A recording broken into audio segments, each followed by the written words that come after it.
Je fais partie de ceux qui ont démarré la banque en janvier 2014. Les débuts étaient intensifs, à la fois intensifs et passionnants. La banque était sur de bonnes bases, mais il fallait éprouver l'ensemble du dispositif pour apporter les correctifs au fur et à mesure. Heureusement que les bonnes bases de la banque ont permis, au bout d'un exercice, d'enregistrer un résultat positif. Et c'était inédit jusqu'alors. Selon moi, les 10 dernières années sont marquées par 3 étapes importantes. La première étape, c'est la phase de démarrage avec ses moments de doute, mais aussi d'espoir, d'effort et de sacrifice pour maintenir la banque sur la bonne voie. Ensuite, il y a eu une phase de consolidation avec notamment l'élargissement de l'offre de la banque avec le crédit bail, la facturage et l'introduction d'un certain nombre d'outils innovants pour améliorer la qualité de service à la clientèle. Et enfin, une dernière étape, les 2 dernières années, qui ont été assez difficiles pour la banque parce que la banque a subi un choc majeur. Heureusement, ce choc-là a été neutralisé par la capacité de résilience de la banque et également le soutien de l'État.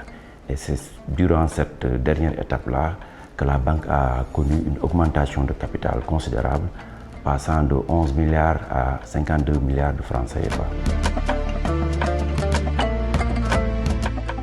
L'anecdote que j'ai à partager, j'ai été confronté à un porteur de projet qui n'était pas encore client de la banque, donc qui était fâché parce que son dossier, sa demande de financement n'a pas été approuvé par le comité interne de crédit de la banque.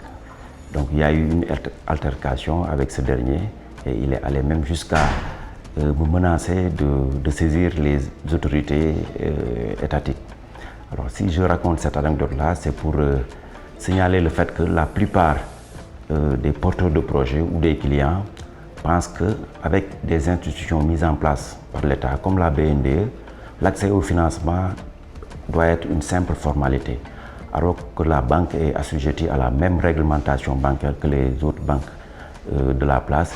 Et cette réglementation-là est très exigeante en matière d'octroi de crédit.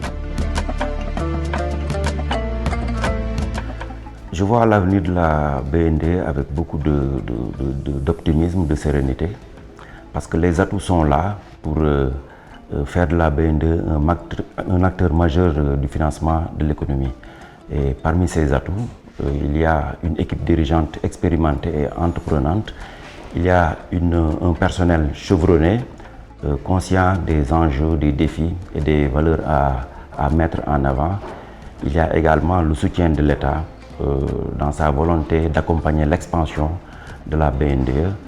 Et enfin, les perspectives économiques prometteuses dans le contexte de l'exploitation du pétrole, du gaz du Sénégal, mais également dans le contexte de l'agenda Vision Sénégal 2050.